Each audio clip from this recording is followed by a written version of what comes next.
वज़ीर आज़म फरमाते हैं कि दुनिया पाकिस्तान की मुआशी तरक्की के गीत गा रही है, एक्नॉलेज कर रही है, और अपोजिशन बगैर आज़ादो शुमार के पता नहीं क्या चीज़ ज़हन में रख के बैठी हुई है। सर, लाने आप जा रहे हैं या इरादा रखते हैं वज़ीर आज़म के खिलाफ तहरीक अदम एतमाद, वो कैसे कामयाब कर पाएंगे आप?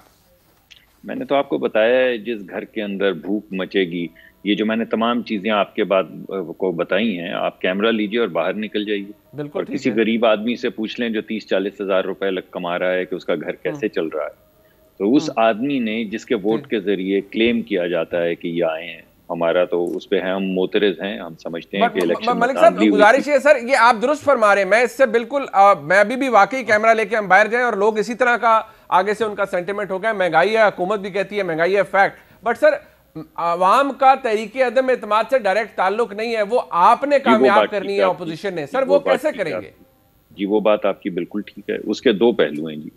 इस वक्त अगर आप अददी नंबर्स देखें नेशनल असेंबली में, तो आपको पता चलेगा कि हमारे नंबर्स कम हैं अगर तमाम ऑपोजिशन की जमातें इकट्ठी हों, और पीटीआई और उनकी इल्हाकी जमातें जो हैं उनके नंबर ज्यादा हैं, जिसकी वजह से अभी तक अदम एतमाद नहीं हो सका।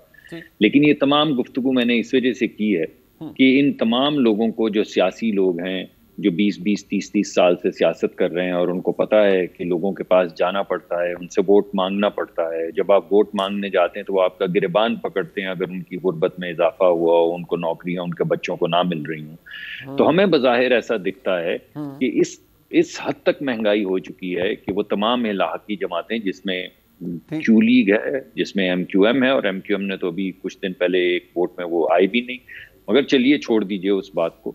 MQM है, क्यू लीग है, बाप पार्टी के मुतालिक भी आज सुनने में आया है कि वो कुछ सोच रहे हैं कि उन्हें क्या करना है, और GDA है। अब इनमें से कुछ लोग तो सियासी नहीं है, उनका तो मैं जिक्र नहीं करूंगा, वो किस तरह आते हैं, वो कैसे सियासत करते हैं, मैं उससे मुझे गर्ज नहीं। लेकिन वो लोग जो साल हर साल से सियासत कर रहे हैं, उनको ये बात समझ आ गई है कि जब वो अब सड़कों पे जाएंगे तो लोग उनको गिरबान से पकड़ेंगे। इस वजह से जो इम्कानात हैं उनका हुकूमत के खिलाफ अदम एतमाद के अंदर सपोर्ट करना, उसके इमकानात बढ़ते हैं। आप इम्कानात के ऊपर नहीं चले, वो तो नंबर्स गेम है at the end of the day. But एक सेकंड सर, मैं ये जरा पूछूं सईद गनी साहब, आप वज़ीर इत्तलात सिंध हैं, सर मुझे ये बात जरा थोड़ा समझा दीजिए। आप खुद समझते हैं ये नंबर्स गेम है at the end of the day. क्या पाकिस्तान पीपल्स पार्टी एक सेंस है आपके पार्टी के अंदर भी, और क्या अपोजिशन जमातें इस हुकूमत को, वज़ीर आज़म को खास तौर पर घर भेज पाएंगी एक कानूनी तरीके से, आईनी तरीके से, तरीके अदम एतमाद के जरिए? मुनीब, अगर मुझे इजाजत दें तो ये शिबली साहब ने जो पहले अपने कारनामे गिनवाए, जरा मैं इस पर बात कर लूँ थोड़ी सी, फिर आप किस पे भी आ जाता जी।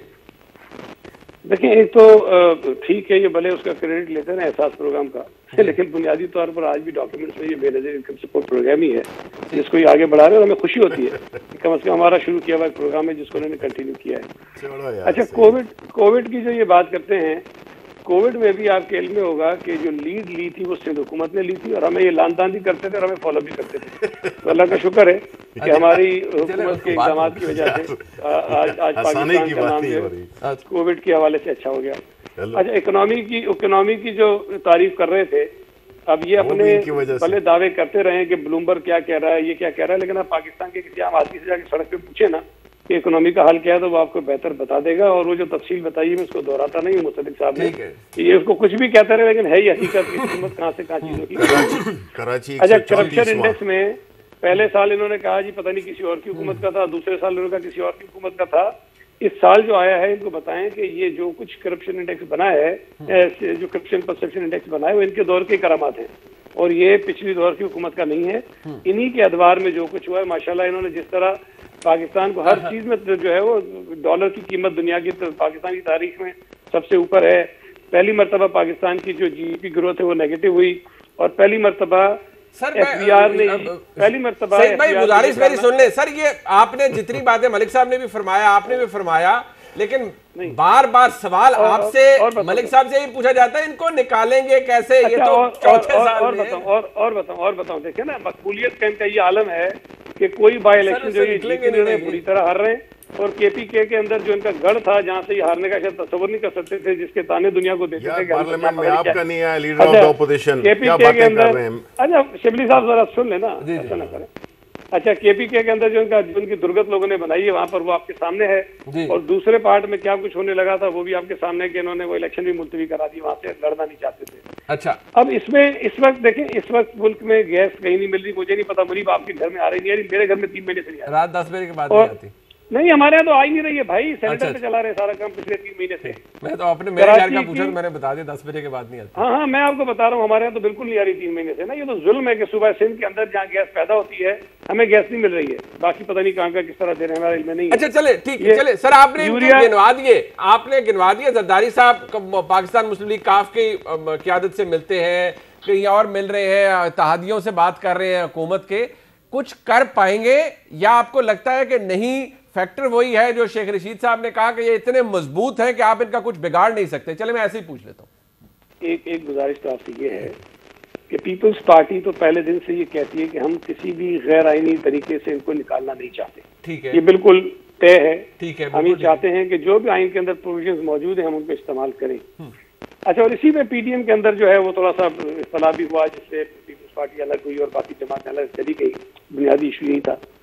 अब भी हम ये समझते हैं कि आईनी तौर पर इनको निकाला जा सकता है। उसकी वजह ये है कि देखें, एमक्यूएम हो या पीएमएलक्यू हो या ये जो बाप पार्टी हो या कोई भी हो, अच्छा वो कोई आदमी, वो कोई जमात जिसको कल को इलेक्शन में जाकर लोगों से वोट मांगना है ना, ठीक है, वो पीटीआई की नाअहली का बोझ अपने कांधों पर उठाकर आवाम में जा नहीं सकते।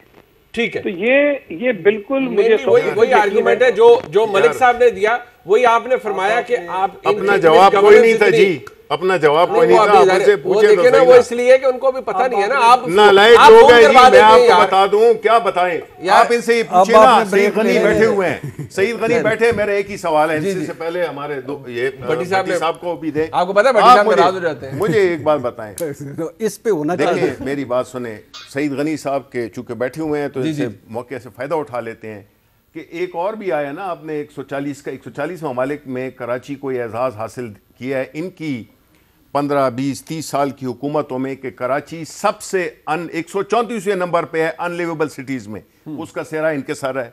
दूसरी ये बातें जो आपने पूछी इधर उधर की बातें कर रहे थे, ये बताएं कि इनका opposition leader main crucial voting में नहीं आया, तो ये क्या तवक्को करते हैं? अवाम को ये क्या समझते हैं कि अवाम घास खाती है? नहीं वो चले जवाब देना, क्यों? ठीक है, वो मलिक साहब क्यों नहीं, इनके कॉल ऑफ फेल में, नो सर नो, कॉल और फेल में जो है ना, ये सारा जो है ना पब्लिक देखती है। नहीं वैसे बात उनकी हुकूमत में अगर कराची अनलिवेबल हो गया तो आप कह रहे हैं वो ठीक है, आपका करप्शन परसेप्शन इंडेक्स खराब हो गया, बैकग्राउंड किया ना मैंने की वजह से। ये 15-20 साल से हुकूमत में है वहां पे, ये है वो ठीक है, उनके जिम्मेदारी है। This is there, I think this is वो 12-13वां साल है। फिर ऑपोजिशन में ये आपने सवाल किया था ना, ये ऑपोजिशन जो है ना बुनियादी तौर पे ये सारे एक दूसरे के लिए बगल में छुरी है, मुंह में राम राम है, ठीक है, ओके, एक दूसरे को छुरी मारते हैं और इन्होंने कुछ नहीं करना।